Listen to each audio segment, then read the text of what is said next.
L'État doit faire l'effort à les autres situations, sinon on vous a vous à la chance.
Mais quand ils font pour la commune, c'est ça prochainement.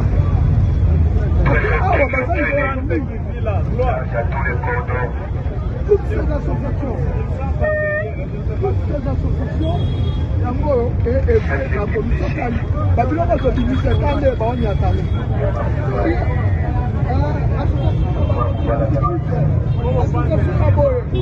La difficulté comme ça, par rapport à ma famille, on va faire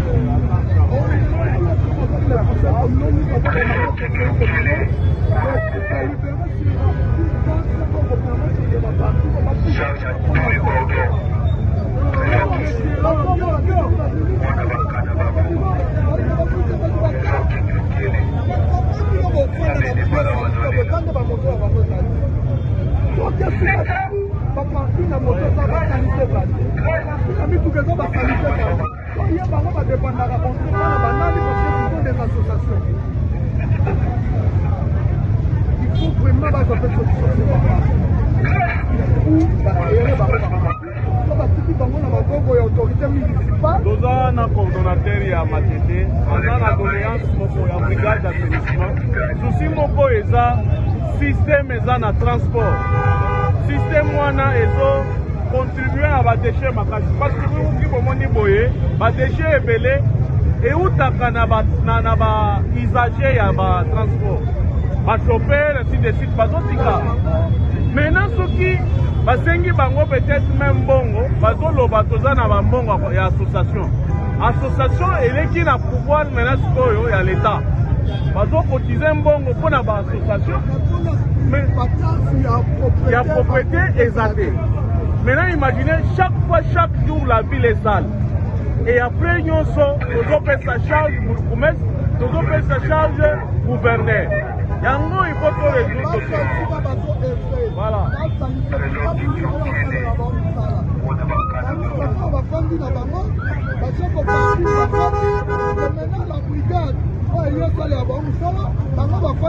Ce sont des associations. Quand on a droit à assainir, pour les associations doivent accompagner l'État. Accompagner l'État, quand moto na bango ndetse basanité. Mais si pas d'autres peine ni ba moto za likolo. Merci, je pense que on va changer de numéro.